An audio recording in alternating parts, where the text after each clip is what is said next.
Hello दोस्तों, स्वागत है आपका हमारे YouTube चैनल में। तो देखिए, दिल्ली सल्तनत में चर्चा चल रही थी खिलजी वंश की, और खिलजी वंश में आप लोग पढ़ रहे थे अलाउद्दीन खिलजी के बारे में। तो पिछले टॉपिक में जो है हमने अलाउद्दीन खिलजी के दक्षिण अभियान की चर्चा की थी, और आप लोगों से 3 क्वेश्चन पूछे थे। तो आप लोगों ने उसके जवाब दिए कि नहीं दिए? तो एक क्वेश्चन हमने पूछा था कि जो है किस मंगोल आक्रमणकारी के आक्रमण के समय अलाउद्दीन खिलजी का सेनापति मारा गया था, उस सेनापति का नाम क्या था? नहीं पता? तो उसका नाम है जफर खां। क्या नाम था?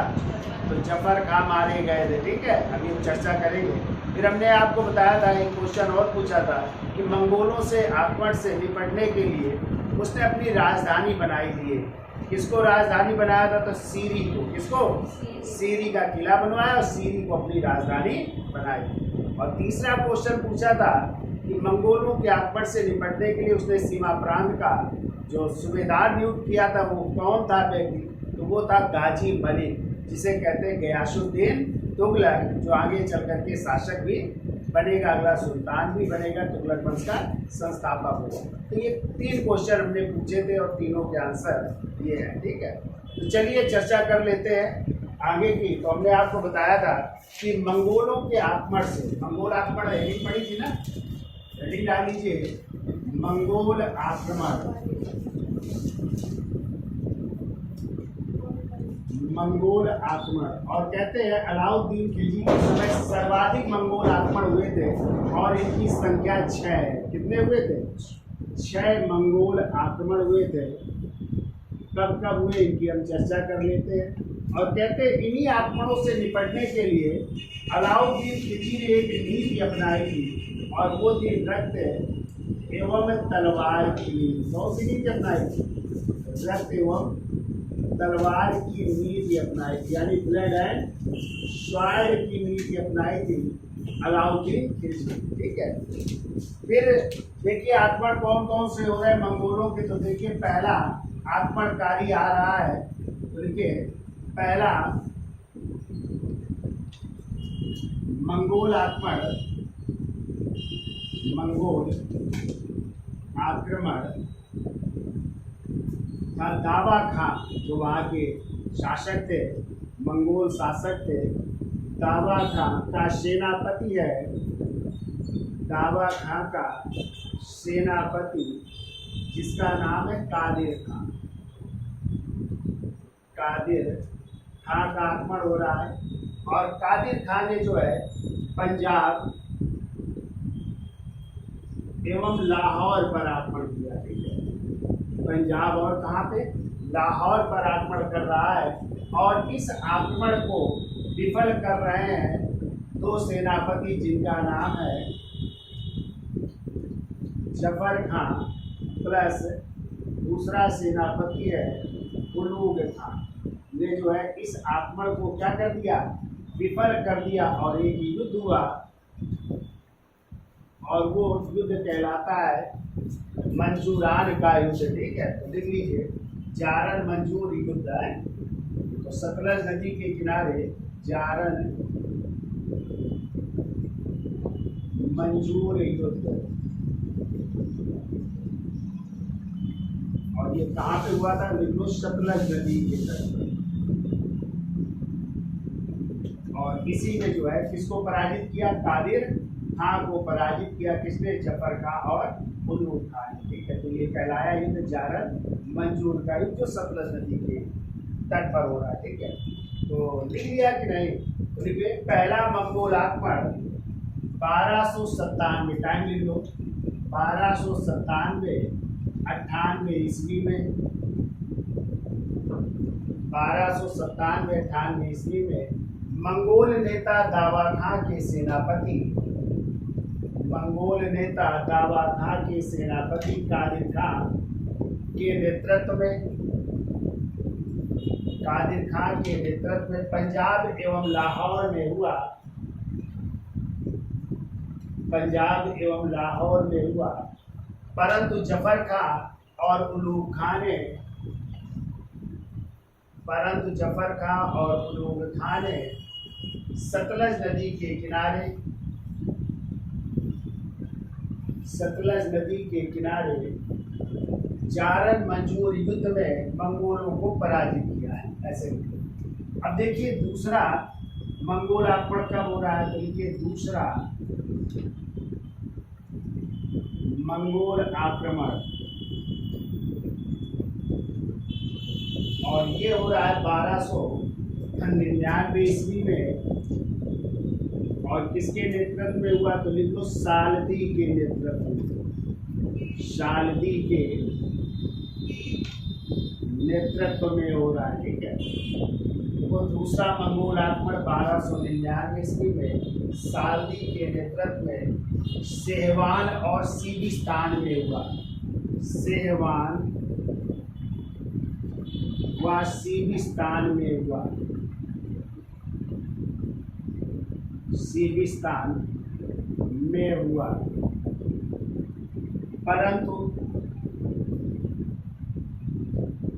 जफर खान ने इन्हें पराजित किया, परंतु जफर खान ने इन्हें पराजित किया, इन्हें पराजित किया। अब देखिए तीसरा मंगोल आक्रमण, ये सबसे भयंकर मंगोल आक्रमण है। देखो तीसरा मंगोल आक्रमण, तीसरा मंगोल आक्रमण ये भी हो रहा है 1299 ईस्वी में, 1299 ईस्वी में। इसी दावा जो मंगोल शासक हैं, देखो दावा खां के पुत्र, दावा खां के पुत्र, और उस पुत्र का नाम है कुतलुज ख्वाजा, बहुत पूछा जाता है, कुतलुज ख्वाजा के नेतृत्व में, कुतलुज ख्वाजा के नेतृत्व में हो रहा है। और कहते हैं इसी का मुकाबला करते समय अलाउद्दीन खिलजी के सेनापति कौन मारे गए थे, जफर खां मारा गया। ठीक है, जफर खां मारा गया। तो देखो तीसरा मंगोल आक्रमण दावा खां के पुत्र कुतलुज ख्वाजा के नेतृत्व में हुआ, और इसी समय अलाउद्दीन खिलजी का सेनापति जफर खां मारा गया। ठीक है, अब देखो चौथा, ये चौथा मंगोल आक्रमण, चौथा मंगोल आक्रमण हो रहा है 1303 ईस्वी में, 1303 ईस्वी में हो रहा है तारगी के नेतृत्व में। ठीक है, किसके नेतृत्व में, तारगी के नेतृत्व, तारगी के नेतृत्व में।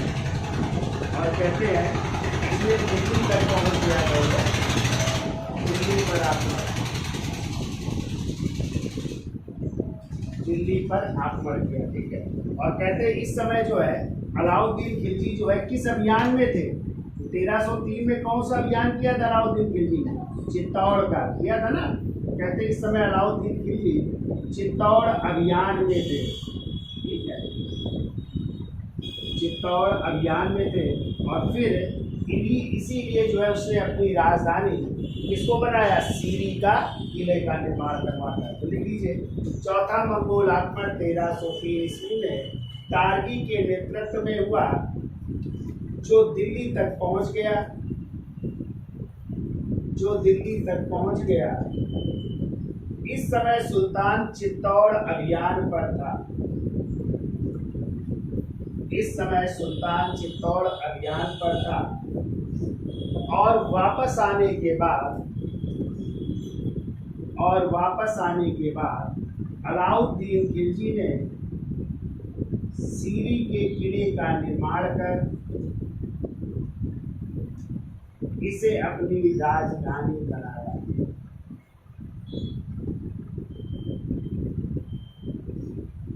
चित्तौड़ अभियान पर था, और वापस आने के बाद अलाउद्दीन खिलजी ने सीरी के किले का निर्माण कर इसे अपनी राजधानी बनाया। या सीरी के किले का निर्माण करवाया। अब देखो इन अभियानों से निपटने के लिए एक पॉइंट लिख लो। देखो 1305 ईस्वी में अलाउद्दीन खिलजी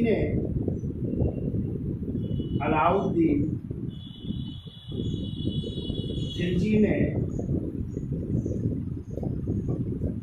गाजी मलिक को, और इसी गाजी मलिक का नाम होगा गियासुद्दीन तुगलक, उनको गाजी मलिक को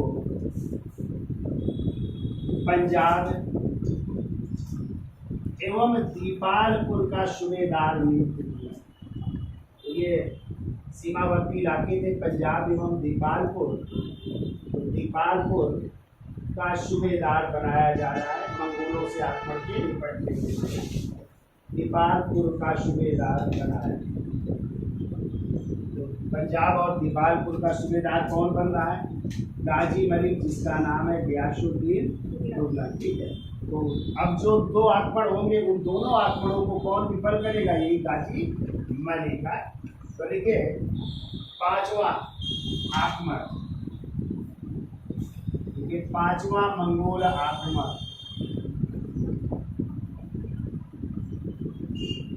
पांचवा मंगोल आक्रमण हो रहा है 1305 ईस्वी में। 1305 ईस्वी में कौन कर रहा है? तो लिखो अली बेग प्लस एक और है तारताक खां, तारताक खां के नेतृत्व।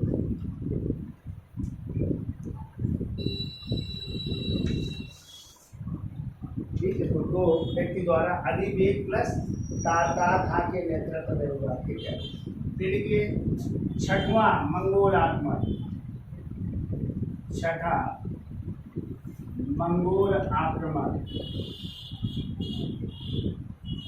वो हो रहा है 1306 ईस्वी में।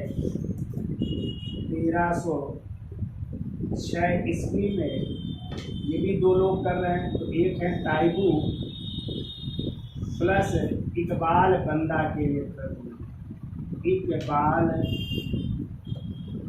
बंदा के नेतृत्व में।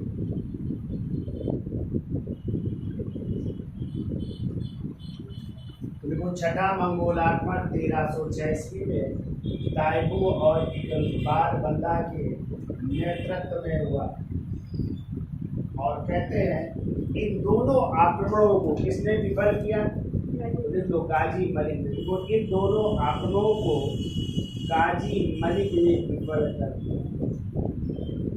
गाजी मलिक ने विफल कर दिया।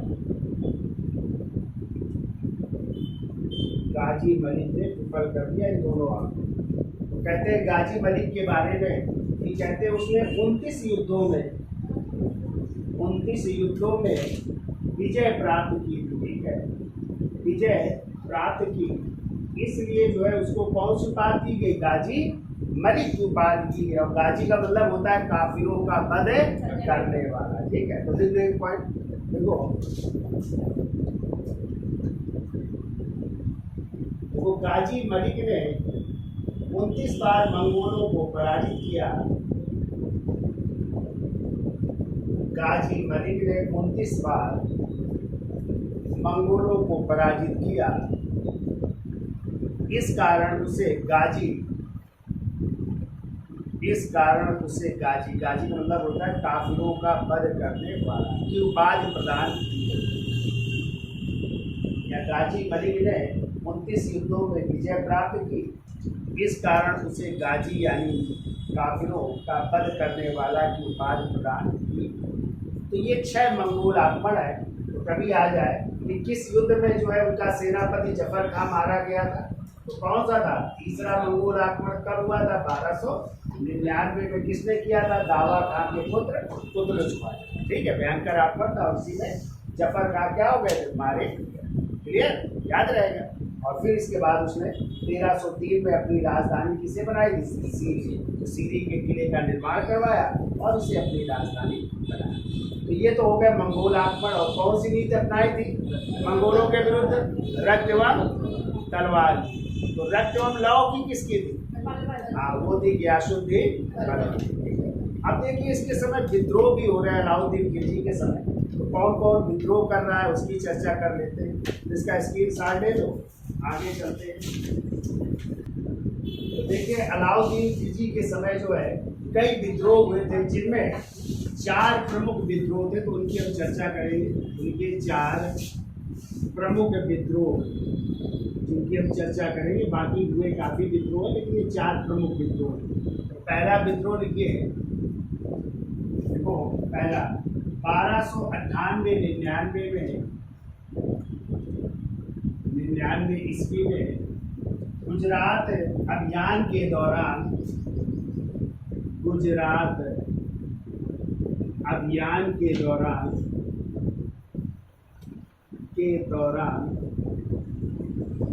धन के बंटवारे को लेकर, जो धन प्राप्त हुआ था वहां से, उसको बंटवारे को लेकर के विद्रोह हुआ। धन के बंटवारे को लेकर किसने किया? नवीन मुसलमानों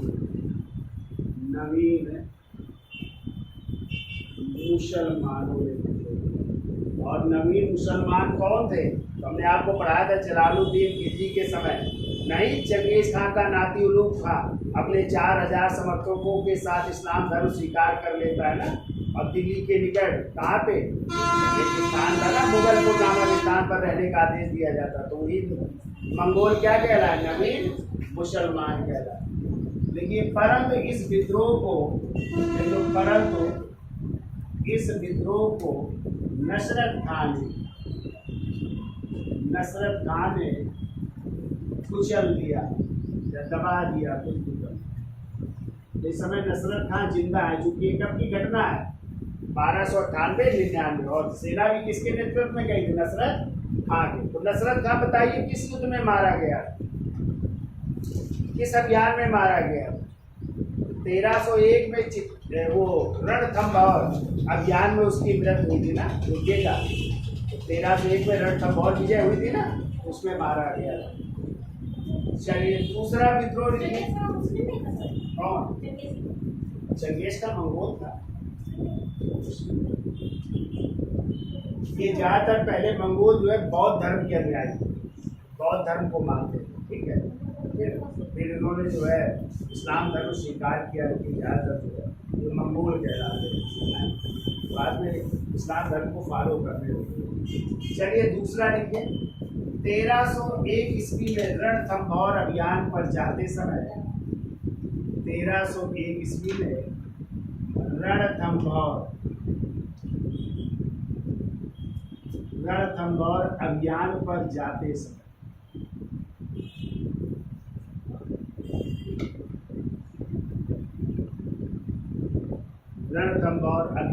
जाते समय सुल्तान के भतीजे अकद खान ने विद्रोह किया। सुल्तान के भतीजे, उसका नाम था अकद खान, विद्रोह। अकद खान ने विद्रोह किया, ठीक है। दूसरा विद्रोह है। फिर को तीसरा लिखिए, रणथंभौर अभियान के दौरान, इसी समय 1301 में वो रणथंभौर अभियान के दौरान ही सुल्तान के भांजे,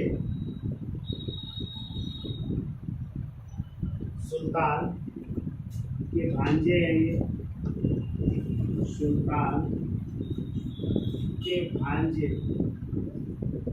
वालिको बदायूं के सूबेदार मलिक उमर खां व बदायूं के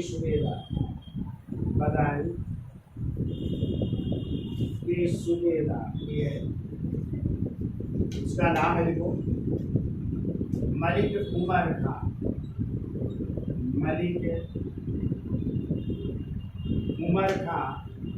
एवं अवध के सूबेदार एवं अवध के सूबेदार, और उस समय अवध का सूबेदार है उनका भांजा है जिसका नाम है मंगू खां। मंगू खां द्वारा विद्रोह है। तो इन दोनों भांजों ने विद्रोह किया, एक बदायूं के सूबेदार और एक अवध के सूबेदार। तो बदायूं का सूबेदार कौन है? मलिकुमर खां, और अवध का सूबेदार है मंगू खां। इन दोनों लोगों ने विद्रोह किया, दोनों भांजे। ठीक है, इनको चौथा, इनको चित्तौड़ घेरे के दौरान 1303 में चित्तौड़ विजय की थी, उसी समय घेरा डाला। तो चित्तौड़ घेरे के दौरान कोतवाल बनने को लेकर, कोतवाल बनने को लेकर हाजी मौला का विद्रोह, हाजी मौला ने विद्रोह किया। और आप लोगों ने पीछे जलालुद्दीन खिलजी के समय सीधी मौला को पढ़ा था, जिसको कि पैरों तले, किसके पैरों तले? हाथियों के पैरों तले कुचलवा दिया था ना। तो हाजी मौला का विद्रोह, एक कोतवाल बनना चाहता था दिल्ली का, इस कारण से विद्रोह कर दिया।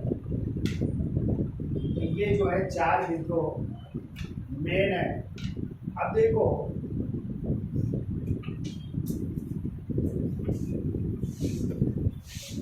अगला पॉइंट को, इन विद्रोहों के दमन के लिए, इन विद्रोहों के दमन के लिए अलाउद्दीन खिलजी ने 4 अध्यादेश जारी किए। दमन के लिए 4 अध्यादेश, 4 अध्यादेश जारी किए। 4 अध्यादेश जारी किए जा रहे हैं, और इन्हीं अध्यादेशों को कहते हैं विरोधी नियमों की संहिता कहा जाता है, जिसे विरोधी नियमों की संहिता कहा जाता है। विरोधी नियमों की संहिता कहा जाता है। जो 4 अध्यादेश हैं कौन कौन से हैं? तो देखिए, पहला अध्यादेश, पहला लिखो अमीर वर्ग। अमीर वर्ग का मतलब जो उच्च वर्ग था, ठीक है, वो अमीर वर्ग की जमीन को जब्त करके, अमीर वर्ग की जमीन जब्त करके, जमीन जब्त करके उन्हें खालसा भूमि में परिवर्तित किया गया। खालसा भूमि, खालसा भूमि कहलाती थी जो राजा के स्वामित्व में होती थी। ठीक है, राजा का अधिकार इसमें होता था। जिनको अमीर वर्ग की जमीन जब्त करके उसे खालसा भूमि में परिवर्तित कर, खालसा भूमि में परिवर्तित कर राजस्व में वृद्धि की गई। राजस्व में वृद्धि की गई। एक तो ये अध्यादेश जारी हुआ कि अमीर वर्ग की जमीन को जब्त की जाएगी और वो खालसा भूमि यानी राजा के अधीन उसको कृषि योग भूमि बना करके उसके राजस्व में वृद्धि की जाएगी। ये किया गया। दूसरा अध्यादेश क्या जारी किया गया? तो देखिए, गुप्तचर प्रणाली का गठन किया गया। गुप्तचर प्रणाली का गठन किया गया। गुप्तचर प्रणाली का गठन, और इसका विभाग कहलाता था दीवान-ए-वरीद। जो विभाग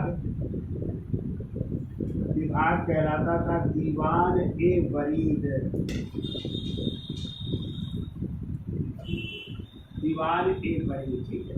और इस विभाग का जो प्रमुख होता था, जो इसका प्रमुख जो है वो बरीद-ए-मुमालिक कहलाता था।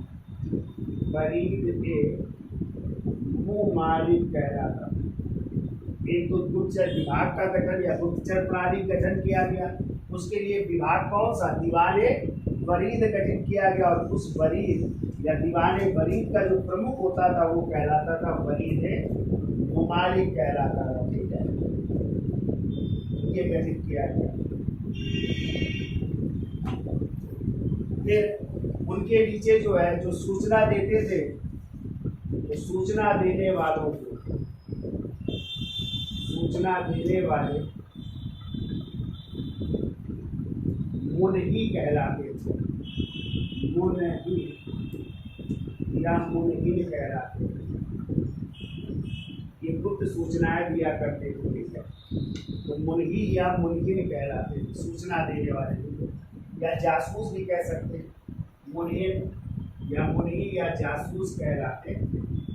तीसरा अध्यादेश क्या जारी किया गया, तो वो दिल्ली में मद्य निषेध लागू किया गया। दिल्ली में मद्य निषेध यानी शराब पर प्रतिबंध लगाया गया। दिल्ली में मद्य निषेध किया गया, प्लस भांग खाने और जुआ खेलने पर प्रतिबंध। जो भांग खाने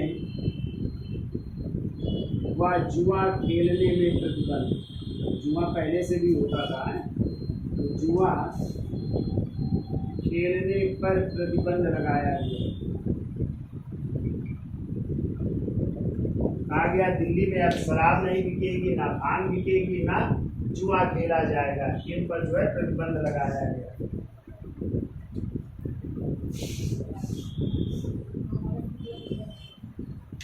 ठीक है, कहते हैं मद्य निषेध प्रतिबंधित कर दिया गया, लेकिन लोग शराब के बिना कैसे रह सकते हैं। तो कहा गया जो लोग शराब पीते हैं वो अपने घर में बना करके पी सकते हैं। ठीक है, हाँ, घर में पी सकते हैं, बाहर आम जो है जगह नहीं पिएंगे। और चौथा पॉइंट लिख लीजिए,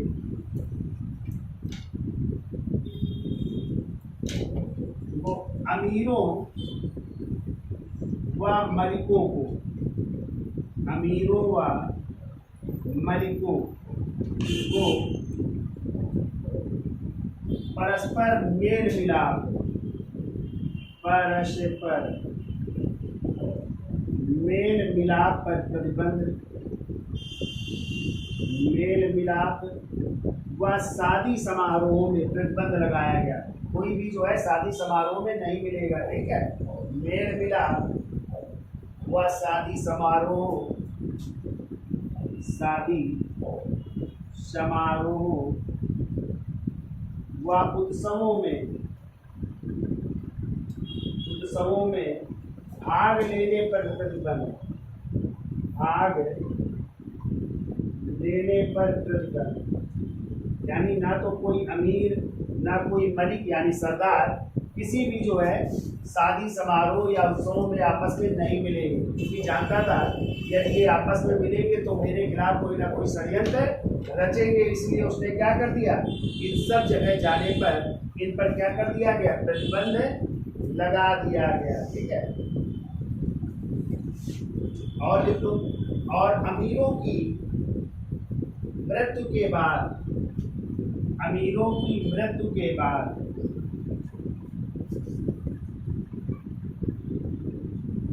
उनकी संपत्ति का स्वामी सुल्तान होगा। मृत्यु के बाद उनकी संपत्ति का स्वामी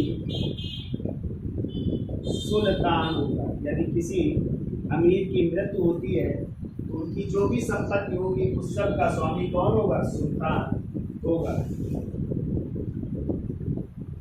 और अमीरों के पुत्र, और अमीरों के पुत्र सुल्तान के दास होंगे, और अमीरों के पुत्र सुल्तान के दास होंगे, सुल्तान के दास होंगे। ये 4 अध्यादेश जारी कर रहा है अलाउद्दीन खिलजी। ठीक है, जिसे विरोधी नियमों की संहिता कहते हैं। तो अमीर वर्ग की जमीन जब्त करके खालसा भूमि में परिवर्तित कर राजस्व में वृद्धि, गुप्तचर प्रणाली का गठन, गुप्तचर विभाग को दीवान फरीद कहते थे, उसका प्रमुख फरीद मुमालिक कहलाता था।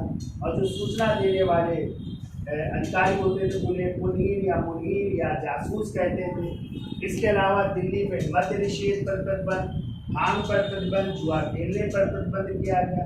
अमीरों व मलिकों के आपसी परस्पर मिलाप पर प्रतिबंध लगाया गया, यानी शादी समारोह या उत्सवों में भाग लेने पर प्रतिबंध लगाया गया। अमीरों की मृत्यु पर उनकी संपत्ति का स्वामी सुल्तान और उनके पुत्र क्या होंगे? दास होंगे। ठीक है, उनके पुत्र दास होंगे। तो ये कहानी है विद्रोह और 4 अध्यादेशों की। ठीक है, तो इसका स्क्रीनशॉट ले लो, फिर आगे चलते हैं। चलिए अगला पॉइंट लिखो। देखो, अमीर खुसरो ने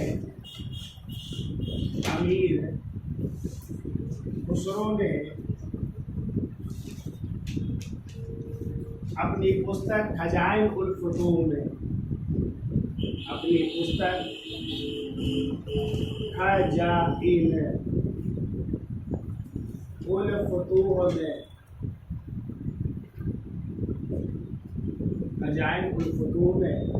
अलाउद्दीन खिलजी को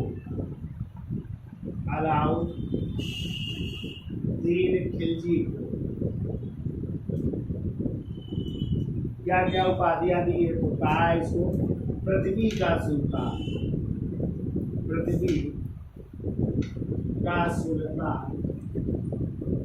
कामा युग का विजेता,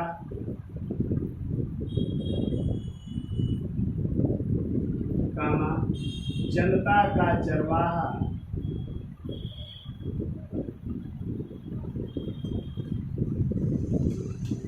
पृथ्वी का सुल्तान, युग का विजेता, जनता का चरवाहा, विश्व का सुल्तान आदि उपाधियों से विभूषित किया है। विश्व का सुल्तान आदि उपाधियों से विभूषित किया है। किस पुस्तक में? खजाइन उल फुतूह में। किसने? अमीर खुसरो ने। किसके लिए? अलाउद्दीन खिलजी के लिए। ठीक है, ये शब्द कहें। देखो, अमीर खुसरो ने अपनी पुस्तक खजाइन उल फुतूह में अलाउद्दीन खिलजी को पृथ्वी का सुल्तान, युग का विजेता, जनता का चरवाहा और विश्व का सुल्तान जैसी उपाधियों से विभूषित किया। तो ये कहानी थी अलाउद्दीन खिलजी की। अब अलाउद्दीन खिलजी के प्रशासनिक सुधार की चर्चा कर लेते हैं। तो हेडिंग डाल दीजिए प्रशासनिक सुधार।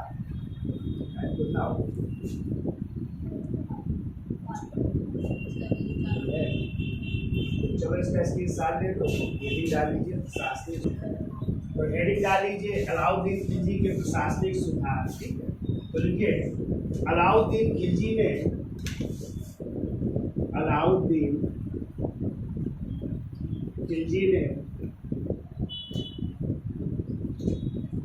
अपनी राजधानी में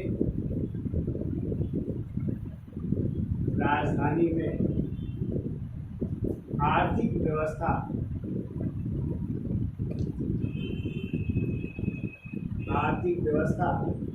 को मजबूत करने के लिए, आर्थिक व्यवस्था में सुधार लाने के लिए दीवान ए रियासत विभाग की स्थापना है।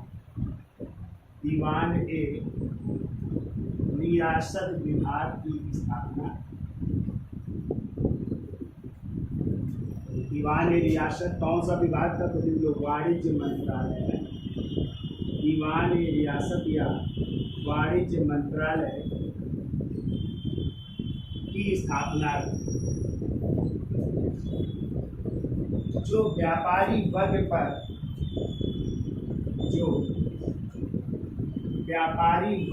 नियंत्रण रखता, व्यापारी वर्ग पर नियंत्रण रखता,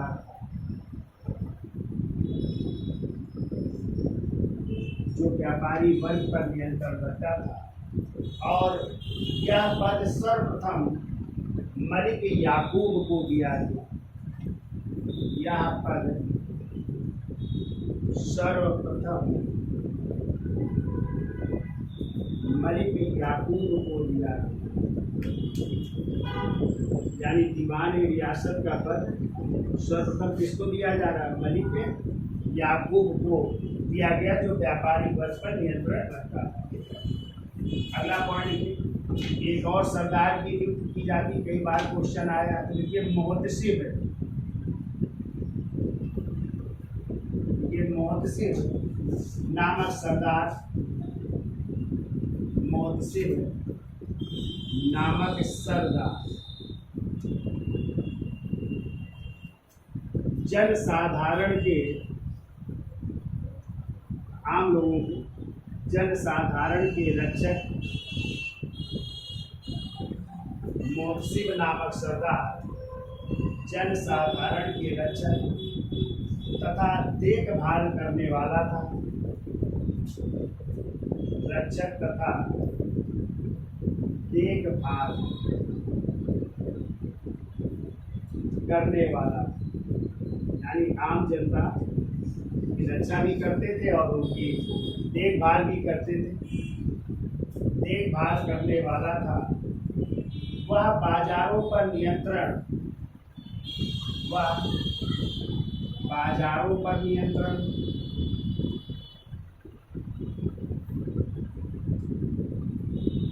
वह माप तौल को भी नियंत्रित रखता था, माप तौल को भी नियंत्रित रखता था, यानी माप तौल को भी देखता था ये अधिकारी, ठीक है, नियंत्रित रखता था। ये भी याद रखिएगा, मोहतसिब नामक अधिकारी किसका, आम जनता का रक्षक व देखभाल करने वाला, प्लस बाजारों पर नियंत्रण रखने वाला एवं माप तौल को भी नियंत्रित रखता था, ठीक है। अगला पॉइंट ये, अलाउद्दीन खिलजी ने कुछ और विभाग स्थापित किए थे, अभी क्वेश्चन पूछा गया था। सार्वजनिक वितरण प्रणाली किसने शुरू की, देखो सार्वजनिक वितरण प्रणाली को शुरू किया। इसके अलावा जो उसने राशनिक व्यवस्था की शुरुआत की। राशनिक व्यवस्था जानते हैं, जैसे आजकल राशन दिया जाता है, कोटा नहीं है, फ्री राशन दिया जा रहा है, तो उसकी भी व्यवस्था कर रहा है, राशनिक व्यवस्था भी कर रहा है।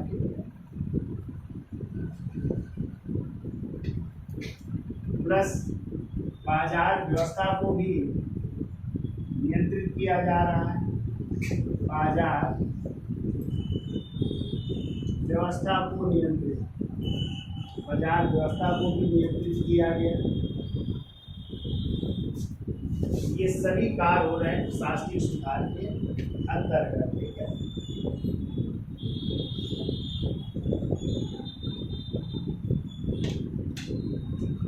और बाजार व्यवस्था का उल्लेख बहुत से इतिहासकारों ने किया, लिख लो किसने किसने किया है, लिख लो।